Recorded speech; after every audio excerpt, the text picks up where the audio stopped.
no dia de hoje, meus irmãos, eu gostaria que os amados abrissem a palavra de Deus no livro de Juízes.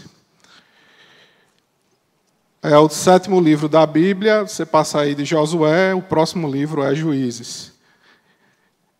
Nós estaremos lendo Juízes 13.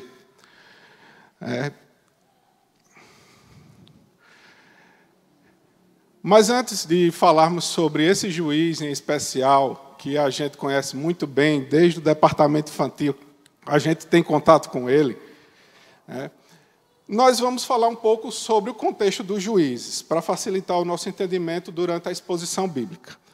Então, antes de lermos, é importante destacar que esse livro de Juízes, ele descreve a chegada das autoridades constituídas por Deus a Jerusalém, por meio de juízes, para liderar o povo, depois que Moisés e Josué partem, que foram grandes líderes na condução do povo de Israel na saída do Egito para a chegada da terra de Canaã. E essas lideranças eram necessárias e foram constituídas por Deus até a instauração da monarquia, que veio justamente com Saul, quando o profeta Samuel ungiu Saul como rei de Israel, a pedido do povo, com permissão de Deus. E esse período de juízes, aqui do livro de Juízes, ele descreve a passagem de 12 juízes liderando o povo de Israel. São mais ou menos 350 anos depois da morte de Josué. E é um livro muito interessante no sentido de que a gente vê bem nos altos e baixos desse livro, que é uma narrativa histórica relacionada ao pecado do povo e o derramamento da graça de Deus, a queda do povo e a restauração do povo por meio da intervenção soberana do nosso Deus. Isso fica bem claro quando lemos o livro de Juízes. Então, sempre quando havia arrependimento genuíno do povo de Deus, Deus levantava um libertador. E esse libertador depois se tornaria um juiz na casa de Israel. E o objetivo era bem claro. Como foi importante o estabelecimento desses juízes nos primeiros passos dessas pequenas tribos de Israel dentro de Canaã, que era rodeado por cananeus, que eram povos agressivos e traiçoeiros, e esses juízes, a presença de Deus nessas pequenas tribos, por meio desses juízes, foi fundamental para que Israel se consolidasse na terra de Canaã. E é do 12º juiz que nós iremos tratar essa noite. Vários juízes passaram ao longo desse livro, quando a gente começa a ler, nós vamos percebendo que vários juízes que são memoráveis, que lembramos muito bem deles, vai sendo mostrada a história de cada um deles, mas hoje, especificamente, para a gente ir direto ao ponto, nós iremos tratar de Sansão. Sansão foi o 12º juiz, o último juiz descrito no livro de Juízes. E nós iremos fazer a leitura do texto, agora, meus irmãos, que está no capítulo 13, nós iremos ler dos versos 1 ao verso 5, e em seguida, depois, nós pularemos para o capítulo 16 e leremos do verso 19 até o verso 30. Então, vamos lá, meus irmãos. Juízes 13, do 1 ao 5. Tendo os filhos de Israel tornado a fazer o que era mal perante o Senhor, este os entregou à mão dos filisteus por 40 anos. Havia um homem de Zorá, da linhagem de Dan, chamado Manoá, cuja mulher estéril e não tinha filhos. Apareceu o anjo do Senhor a esta mulher e lhe disse: Eis que és estéril e nunca tivestes filho, porém conceberás e dará à luz a um filho. Agora, pois, guarda-te, não bebas vinho ou bebida forte, nem comas coisa imunda, porque eis que tu conceberás e dará à luz a um filho, cuja cabeça não passará navalha, porquanto o menino será nazireu, consagrado a Deus desde o ventre da sua mãe. E nós vamos ler juntos esse finalzinho aí do verso 5, meus irmãos. E ele começará a livrar a Israel do poder dos filisteus. Vamos lá para o capítulo 16. E desta vez nós iremos ler a partir do 19 ao 30. Então, Dalila fez dormir Sansão nos joelhos dela, e tendo chamado um homem, mandou raspar-lhe as 7 tranças da cabeça. Passou ela a subjugá-lo. Retirou-se dele a sua força. E disse ela: os filisteus vêm contra ti, Sansão. Tendo ele despertado do seu sono, disse consigo mesmo: sairei ainda esta vez como dantes e me livrarei. Porque ele não sabia ainda que já o Senhor se tinha se retirado dele. Então os filisteus pegaram nele e lhe vazaram os olhos, e o fizeram descer a Gaza, amarraram-no com 2 cadeias de bronze e viravam um moinho no cárcere. E o cabelo de sua cabeça, logo após ser rapado, começou a crescer de novo. A morte de Sansão. Então os príncipes dos filisteus se ajuntaram para oferecer grande sacrifício ao seu deus Dagom, e para se alegrarem. E diziam: nosso Deus nos entregou nas mãos a Sansão, nosso inimigo. Vendo o povo, louvavam ao seu Deus, porque diziam: nosso Deus nos entregou nas mãos o nosso inimigo, e o que destruía a nossa terra e que multiplicava os nossos mortos. Alegrando-se-lhes o coração, disseram: mandai vir Sansão para que nos divirta. Trouxeram Sansão do cárcere, o qual os divertia, quando fizeram estar em pé entre as colunas. Disse Sansão ao moço que o tinha pela mão: deixa-me para que eu alpape as colunas em que se sustém a casa, para que eu encoste a elas. Ora, a casa estava cheia de homens e mulheres, e também ali estavam todos os príncipes dos filisteus. E sobre o teto havia uns 3.000 homens e mulheres, que olhavam enquanto Sansão os divertia. Sansão clamou a Deus e disse: Senhor Deus, peço-te que lembres de mim e dá-me força só esta vez, ó Deus, para que eu me vingue dos filisteus, ao menos por um dos meus olhos. Abraçou-se, pois, Sansão com as 2 colunas do meio, em que se sustinha a casa, e fez força sobre elas, com a mão direita em uma e com a esquerda na outra. E disse: morra eu com os filisteus. E inclinou-se com força, e a casa caiu sobre os príncipes e sobre o povo que nela estava. E foram mais os que matou em sua morte do que os que matara na sua vida. Então seus irmãos desceram, e toda a casa do seu pai tomaram-no, subiram com ele e o sepultaram em Zorá Estaol, no sepulcro de Manoá, seu pai, e ele julgou Israel por 20 anos. Amém. Louvado seja o nome do Senhor pela sua preciosa palavra. Então, para a gente conversar um pouco sobre esses momentos finais acerca da morte de Sansão, meus irmãos, nós vamos fazer um breve histórico, bem rápido, sobre o que de principal aconteceu entre os capítulos 14, 15 e o início do 16, para a gente relembrar e ficar bem contextualizado sobre o que iremos tratar nessa noite. Então, logo no começo, no capítulo 13, nós iremos ver que Sansão, que o anjo aparece para a mulher de Manoá, a mãe de Sansão, que a palavra de Deus não diz qual é o nome dela. E a mulher estéril. E o anjo anuncia a ela que ela, mesmo sendo estéril, ela dará luz a um menino.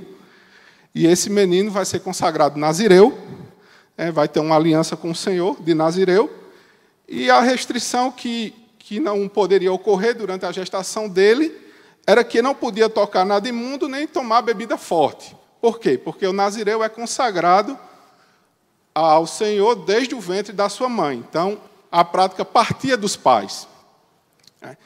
Então, ele foi consagrado, e o anjo instruiu o casal, e o casal obedeceu tudo quanto o anjo mandou.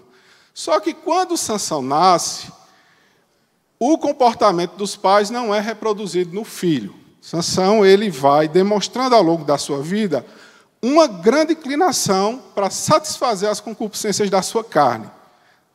No primeiro episódio, já seguindo em diante nos capítulos, ele foi a Timna, à cidade filisteia e se interessou de cara por uma filisteia. E pediu a essa filisteia, que não era Dalila ainda, era uma moça de um episódio anterior, se interessou por ela e pediu essa mulher em casamento. Então, quando ele pediu ao pai dele, o pai dele disse, eu quero desposar ela. E o pai dele disse, mas não tem nenhuma filha dos meus irmãos, do qual você se interessa, ou nenhuma outra filha do povo de Israel, do qual você possa se casar? Ele, não, eu me interesso por essa, pela mulher do inimigo. Então, diante da insistência de Sansão, Sansão vai, se casa com essa moça e começa o episódio dos 7 dias de bodas do casamento de Sansão, que o casamento em Israel naquela época, ele geralmente durava isso mesmo, eram 7 dias, uma semana de bodas. Então, durante essas bodas, havia alguns convidados filisteus no casamento, e Sansão, ao fazer um banquete, ele propõe um enigma a esses filisteus, que eram 30 filisteus que estavam lá nesse casamento, no casamento de Sansão. Então, ele propõe um enigma e faz uma aposta. Se os filisteus decifrarem o enigma, Sansão vai conceder 30 vestes festivais e 30 camisas aos filisteus. Mas se eles não descobrirem, ao longo do tempo de bodas, dos 7 dias, então quem deve dar as vestes festivais a Sansão são os filisteus.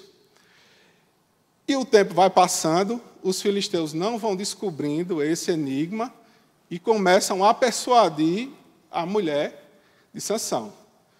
A gente veio para a tua casa para ser roubado, foi para você tirar o que é nosso. Pergunta a seu marido qual é aí o segredo desse enigma. Persuada ele, porque a gente não vai perder esse dinheiro, não vai perder essas roupas, não. Então, Dalila começou a persuadir e insistir para que Sansão dissesse o segredo do enigma. Até que Sansão entrega, diz qual é o segredo do enigma para a filisteia, para a esposa, e ela, por conseguinte, diz ao povo filisteu, aos homens, aos 30 homens, qual é o segredo. E no 7º dia de boda, os 30 homens apresentam o segredo do enigma para Sansão. E aí Sansão arde em fúria, percebe também que foi a esposa dele que dissera aos filisteus qual era o segredo, e aí começa todo o imbróglio de Sansão com os filisteus. Então, Sansão desce à cidade dos Asquelonitas, que é a cidade litorânea de Canaã, mata ali 30 homens, pega as vestes festivais desses homens e entrega como pagamento da aposta para os 30 filisteus que estavam na festa. Em seguida, Sansão, ainda em ira, vai para a casa do pai e abandona a esposa. Só que, ao abandonar a esposa, o pai da esposa dá ela ao companheiro de honra de Sansão. A esposa, dá a esposa de Sansão ao companheiro de honra dele. E aí, depois que o tempo passa, Sansão volta a procurar a mulher, querendo coabitar com ela. Só que o pai dela diz, não, ela já está com outro. E aí Sansão arde em ira de novo, arma um elemento incendiário e coloca dentro das searas dos filisteus 300 raposas incendiárias, passando focos de incêndio por todas as searas, que eram searas de cereal, vinhas e olivais, e queima tudo. E aí pronto, está feita a confusão. Porque os filisteus se deparam com aquele cenário de destruição e querem saber por que aquilo aconteceu, por que a seara foi destruída. E os filisteus dizem, porque o pai da moça deu a esposa de Sansão a outro. Então os filisteus vão até a casa do pai e matam o homem e a moça queimados. E aí Sansão, também inconformado com essa situação, entra naquele episódio em que ele enfrenta 1000 homens no exército e os mata com uma queixada de jumento. Depois desse episódio, ele vai e habita com uma prostituta em Gaza, que é aquele momento que a gente sempre lembra dele segurando os portões da cidade, ocorre época. E, por fim, depois dele coabitar com essa prostituta lá em Gaza, ele se afeiçoa por Dalila. E com Dalila, a história vai se repetir. Dalila, o inimigo vai usar as mesmas estratégias que usou anteriormente contra Sansão para descobrir um novo segredo de Sansão. Só que dessa vez não era um enigma, não era uma aposta. Era o segredo da força de Sansão, o segredo da aliança dele com Deus. Que a força de Sansão, ela na realidade, quando a gente vai lendo ao longo dos capítulos, nós iremos ver que a força de Sansão não vinha de uma estrutura óssea ou de estrutura muscular que ele tinha, que era fora dos padrões dos homens. Nada disso. Era a manifestação do Espírito do Senhor na vida de Sansão, que fazia com que ele produzisse aquela força excomunal que ele demonstrava ao longo do relato bíblico, que ele demonstra ao longo do relato bíblico. E Sansão, ele tinha esse problema. Ele vivia entre esses conflitos, de permanecer na vontade de Deus, com um pezinho no império da luz e outro pezinho no império das trevas. E ele deixava-se levar muito pela sua vista, né, pelo que o seu coração desejava. Teve essas paixões cegas e destrutivas, foi imaturo em consequência de suas relações afetivas. Então, nós já sabemos que Dalila insiste de tal forma que, se você olhar aí, rapidinho, meus irmãos, olha aí o capítulo 16, no verso 16. Importunando ela todos os dias com as suas palavras e molestando, apoderou-se da alma dele uma impaciência de matar. Então, imagine que uma mulher, de noite e de dia, lá querendo descobrir algo do seu marido. Então, essa aqui era a ilustração que foi utilizada para descrever essa investida do inimigo na vida de Sansão. Então, Sansão, ele brinca, foi o texto que nós lemos, ele brinca com o inimigo e sua prepotência o impediu de ver o perigo que ele corria, ao ele dizer qual era o segredo da sua força para Dalila. E aqui a gente começa agora, meus irmãos, a exposição do texto bíblico. Nós iremos ver aí que no versículo 19, Sansão está dormindo, Dalila chama um homem para cortar as suas tranças, e depois que consegue cortar, ela começa a subjugá-lo. E retirou-se dele a força. Então o Senhor, né, saiu da sua presença nesse momento. E como era a presença do Senhor exacerbando essa força que Sansão tinha. Então, voltem aí, meus irmãos, um capítulo, para o capítulo 14, o verso 19, e vamos ler o que diz o começo do verso 19. Capítulo 14, verso 19. Então o Espírito do Senhor, de tal maneira se apossou dele, que desceu aos quelonitas e matou deles 30 homens. Então, de onde era que vinha a força do Senhor, de Sansão? Era do Senhor. Era o Espírito Santo de Deus na vida de Sansão. Era de lá que vinha a força dele.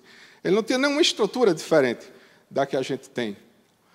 Então, ele traiu a confiança do Senhor ao entregar o segredo a Dalila. A força saiu. A presença do Senhor saiu dele, sua força fraquejou. Ele perdeu a força e agora ele vai assumir as consequências da decisão que ele tomou. Ele perdeu o uso, fruto dos dons extraordinários que Deus deu a ele, e ele percebeu tarde demais. Mas o interessante aqui para a nossa meditação hoje à noite, meus irmãos, é justamente esse verso, essa parte do verso 20, do capítulo 16. Sairei ainda desta vez como antes e me livrarei. Então, você rompe a aliança com o Senhor, os cabelos estão cortados de Sansão, e ele ainda insiste que vai conseguir com a própria força do braço. Lógico que ele não sabia ainda que o Espírito do Senhor tinha saído dele, mas ele sabia que ele já tinha quebrado o pacto. Então, muitas vezes, meus irmãos, essa é a nossa realidade. Muitas vezes nós nos deparamos com pecados que nos afastam da presença de Deus e muitas vezes nós queremos resolvê-los com as nossas próprias forças. E esse não é um caminho adequado de acordo com a palavra de Deus.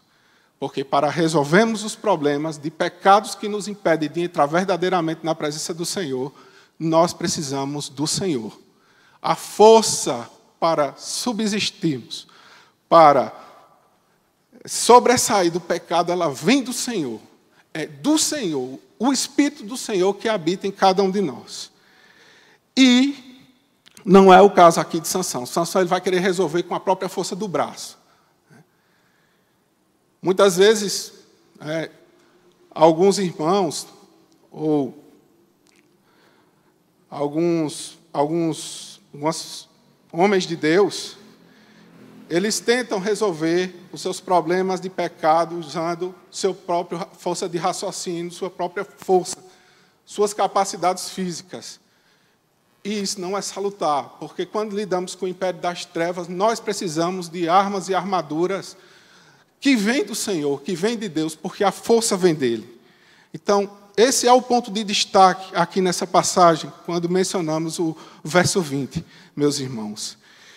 E o pecado persistente. O pecado, ele vai apresentar consequências.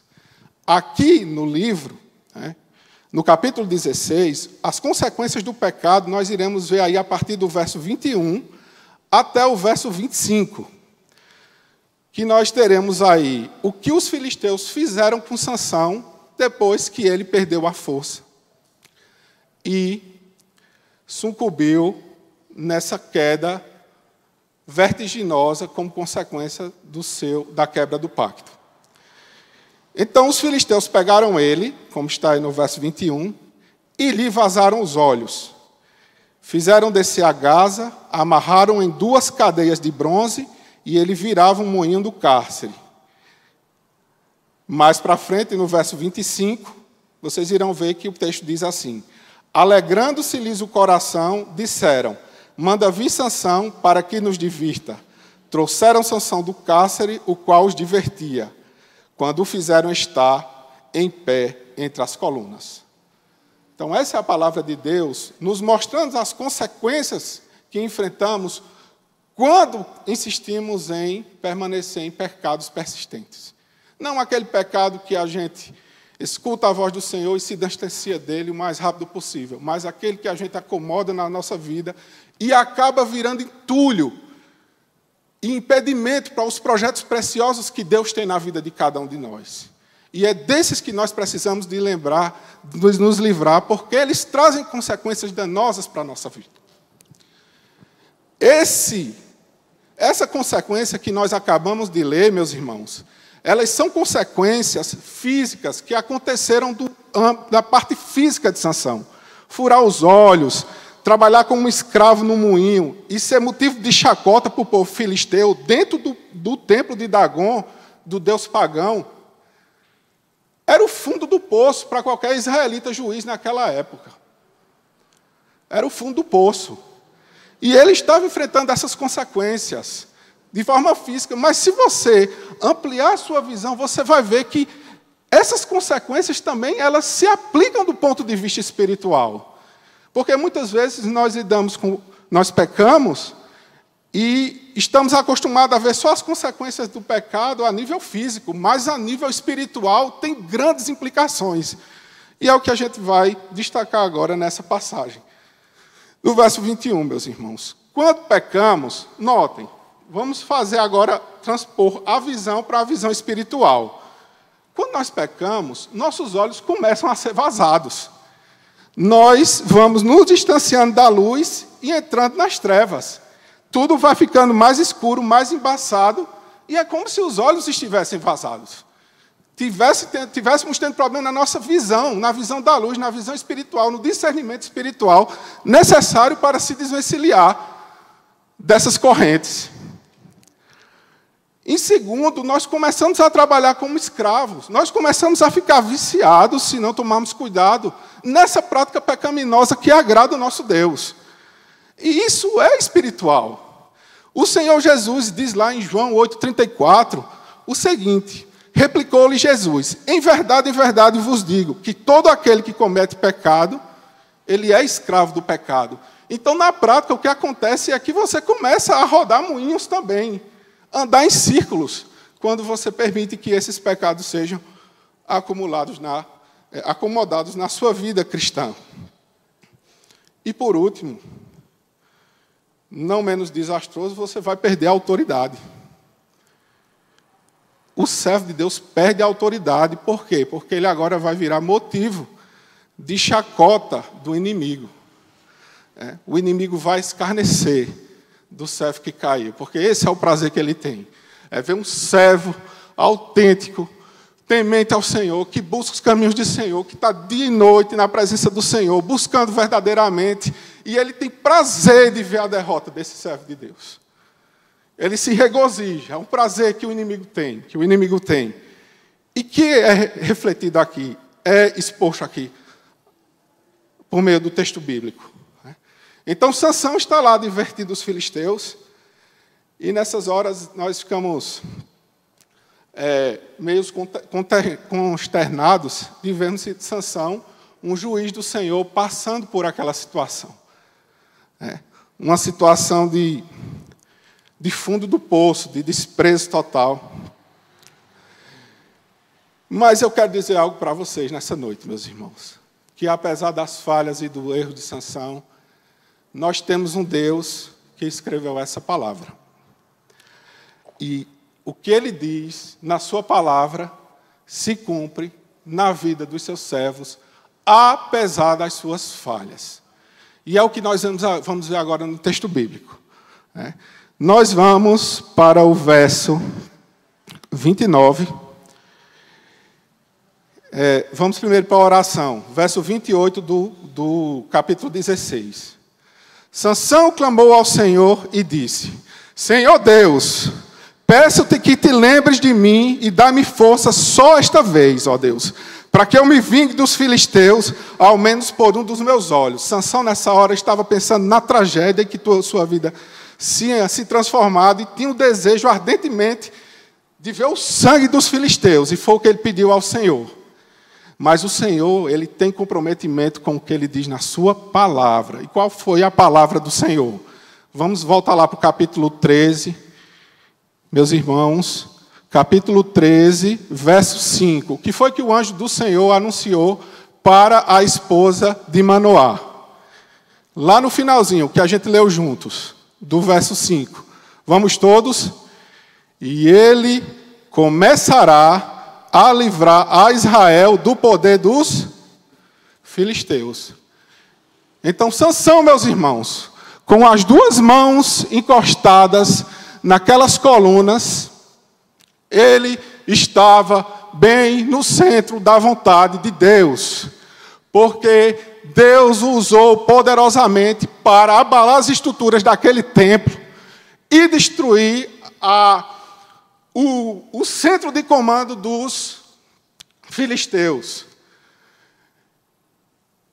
Lá estavam príncipes, lá estava toda a aristocracia filisteia, vários homens e mulheres ali próximos da liderança dos filisteus, e tudo vai abaixo, e a palavra diz que Sansão matou, nesta hora, neste único ato, mais filisteus do que ele matou a vida dele todo. Então, esse é o Deus ao qual nós servimos, que ele cumpre as suas promessas. E eu pergunto a você nessa noite, meus irmãos, vocês têm promessas de Deus para a vida de vocês? Glória a Deus por isso, meus irmãos, porque elas ou se cumpriram, ou estão se cumprindo, ou irão se cumprir, porque essa palavra aqui não falha. Ela é certeira, ela é direta, ela que nos preenche, e ela vai se realizar. Louvado seja o nome do Senhor. Glória a Deus. E por um momento nós podemos ficar meio tristes e consternados ao ler rapidamente essa passagem da morte de Sansão, de verificar como um juiz do Senhor acabou desta forma, morrendo desta forma, puxando essas colunas e se matando, se entregando à morte para livrar, né, o povo de Deus dos filisteus. Porque assim, ele estava sofrendo as consequências do pecado dele e se entregou à morte nesse momento. Mas nós precisamos ter uma visão mais ampla acerca do texto bíblico. E é nesse momento aqui, meus irmãos, que eu começo a me empolgar e me animar quando eu leio e aprendo mais da palavra de Deus, quando eu me aprofundo nessa palavra, de como é a sintonia, de como é a perfeição, a sintonia entre o Antigo Testamento e o Novo Testamento. Por quê, Demétrio? Porque o último juiz, que está descrito aqui no livro de Juízes, ele se entregou à morte para livrar o povo de Israel dos seus maiores inimigos. E quando a gente olha para o Novo Testamento, de quem é que a gente lembra que se entregou à morte para livrar o seu povo dos nossos maiores inimigos? Quem, meus irmãos? De quem é que a gente lembra? A gente lembra de Jesus Cristo, do Deus vivo, todo-poderoso, que foi aquela cruz do Calvário para nos dar vida e vida em abundância. E é essa ponte maravilhosa, o apontamento maravilhoso que tem da história de Sansão com o Novo Testamento, um holofote ligado para o Novo Testamento, a partir da morte de Sansão. Então, ao Sansão se entregar naquelas colunas, ele estava nos levando a Jesus Cristo. Na realidade, se trata de Jesus Cristo. Todo o texto bíblico, toda a palavra de Deus, ela se trata de Jesus Cristo. E Jesus Cristo, naquela hora em que ele está sendo crucificado, ele se entrega à morte e nos livra dos nossos maiores inimigos. E quais são nossos maiores inimigos, Demétrio? Nossos maiores inimigos é o pecado, a morte e o diabo. Todos vencidos em um único ato, assim como foi Sansão no tempo de Dagom. Todos vencidos. Glória a Deus. E a gente precisa lembrar desse Jesus, que em um único ato, assim como Sansão, derrotou o pecado, a morte e o diabo. Por que ele derrotou o pecado? Porque ao subir aquela cruz, ao ser levantado naquela cruz, seu sangue foi derramado e os pecados que estavam sobre mim e sobre ti foram lançados sobre eles. Sobre ele, o Senhor Jesus. E agora o papel é diferente, porque naquela hora em que Sansão estava preso nas colunas do templo de Dagom, ele estava pagando pelos erros dele. Jesus Cristo foi à cruz do Calvário para pagar pelos meus erros e pelos seus. Louvado seja o nome dele. Eu não sei vocês, meus irmãos, mas essa situação me constrange muito. É um amor. Isso é amor. Que amor é esse? Qual o tamanho desse amor? É insondável. Ele estava lá e levou sobre si os nossos pecados. Gálatas 5:1 vai dizer que foi para a liberdade que Cristo nos libertou. Portanto, permaneçam firmes e não deixem submeter novamente a um jugo de escravidão. Não tem sentido nós servirmos ao Deus que nós servimos, um Deus santo, todo-poderoso, que é capaz de se entregar naquela cruz do Calvário por amor de cada um de nós, e nós persistimos nas nossas iniquidades e nas nossas transgressões. Não faz sentido, meus irmãos. Precisamos recorrer a Cristo, a Jesus, que Ele é o nosso Salvador. Ele sabe como resolver os nossos problemas. Ele entende cada um de nós nos mínimos detalhes, meus irmãos. É a Ele que nós devemos correr. Não resolva com as próprias mãos. Escute o Senhor, escute os servos que trabalham para o Senhor. Procure ajuda que vem do alto, mas não procure resolver seus problemas de pecado sozinho, porque isso é âmbito espiritual, meu irmão. Louvado seja Deus por isso. O segundo inimigo que Jesus nos derrotou ao subir daquela cruz do Calvário foi a morte. Porque diz lá em Efésios 2:1 que nós estávamos mortos nos nossos delitos e pecados. nós estávamos mortos. E lá em Romanos 3, 23, vai destituído que então, portanto, nós estamos destituídos da glória de Deus. Nós não vamos ter uma relação com o nosso Senhor. Mas Jesus vai até aquela cruz do Calvário e estabelece essa relação. Essa ponte, esse canal, entre mim, o miserável pecador, e o Deus Santo Todo-Poderoso que habita os altos céus. Louvado seja o nome do Senhor, e Ele fez isso na cruz do Calvário. E como se isso não bastasse. Por quê? Porque o peso da lei estava sobre nós. Nós tínhamos uma lei para cumprir, onde nós temos uma natureza pecaminosa que, por mais que nós nos esforcemos, nós não conseguimos cumprir plenamente essa lei. E ela é um gigante diante de nós. E atrás dela vem um gigante maior ainda, que é a ira do Senhor que vai ser derramada sobre aqueles que não cumprirem cabalmente a lei do Senhor. E Jesus vai e toma isso das nossas costas. Ele bebe o cálice todinho. Sobra alguma gota, pastor Moisés? Não sobra para ninguém. Ele toma tudo. É Jesus Cristo, meus irmãos. Toma toda a ira, o cálice da ira do Senhor, ele toma. E aí ele vence a morte. E o terceiro inimigo que ele vence é o diabo. E agora vem o impressionante. Impressionante não, mas vem algo muito interessante.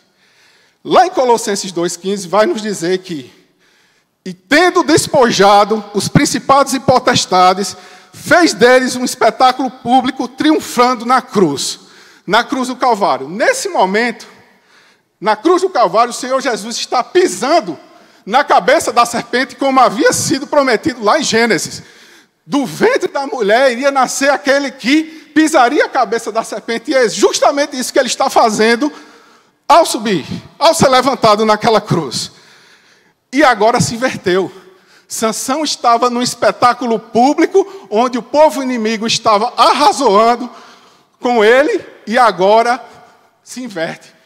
Ao Jesus subir na cruz, o espetáculo público de despojo dos principados e potestades agora é garantido, e o diabo não tem mais vez sobre a vida dos servos do Senhor Jesus Cristo.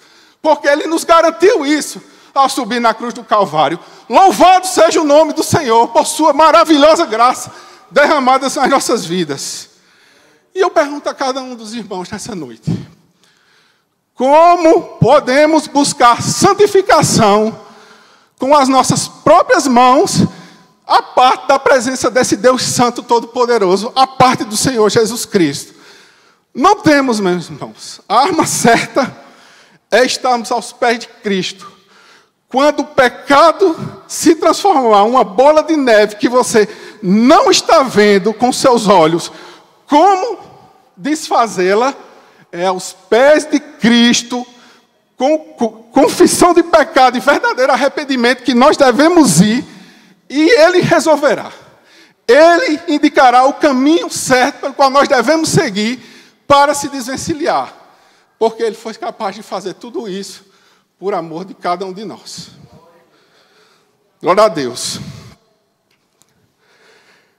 Glória a Deus. E meus irmãos, o mundo tem nos alertado para essa realidade. As coisas que estão acontecendo no mundo têm nos alertado para essa realidade. A realidade de que nós devemos nos vestir das armaduras espirituais, porque nós vivemos numa batalha espiritual, que ela está se intensificando. Nós vivemos, meus irmãos, precisando do escudo da fé, porque nós precisamos estar com muita fé nesses últimos momentos. E nós estamos percebendo que a frequência das calamidades que tem acontecido no mundo, ela tem aumentado. Elas têm aumentado, a frequência tem aumentado. E o Senhor Jesus, quando falou sobre sua vinda, Ele comparou as dores de parto. À medida que as contrações e as dores forem ficando mais intensas, toda mulher que teve um filho sabe disso. É porque está chegando a hora do parto. Então, com o aumento da frequência, você não precisa ser muito esperto para notar que o tempo do fim está muito próximo. Devido ao aumento da frequência Isso é a certeza do cumprimento do que está escrito na palavra de Deus. Então, meus irmãos, precisamos urgentemente abandonar os cuidados fúteis que nós temos tendo no mundo para começar a pensar seriamente em Deus, porque o tempo está acabando. O tempo está acabando, meus irmãos, não se iludam.